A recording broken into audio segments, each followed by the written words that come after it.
మా అమ్మని సున్నుండలు చుట్టమని అడిగాను. మా అమ్మ అంది బాలామృతం ఉంది కదా దాంతో చుడదామని చెప్పేసి అంది.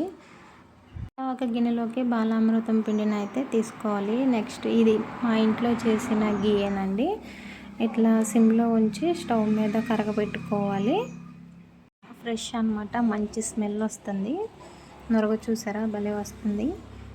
చల్లారనివ్వాలి, లేకపోతే మనం కలుపుకోలేమన్నమాట. లైట్గా వేడున్నప్పుడు ఈ నెయ్యిన బాలామృతం పిండిలో కొంచెం క్వాంటిటీకి తగ్గట్టుగా వేసుకొని కలుపుకోవాలి. ఒకేసారి ఎక్కువగా వేయకూడదండి, జోరు అయిపోతుంది అనమాట. జోరైనా ప్రాబ్లం ఏమి ఉండదు, పిండి ఉంటుంది కాబట్టి యాడ్ చేసుకోవచ్చు.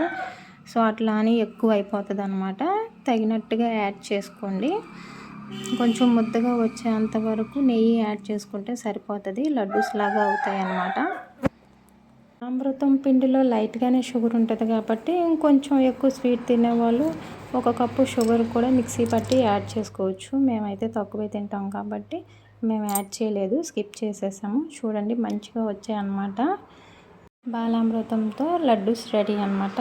Please do like, share and subscribe. Thank you for watching.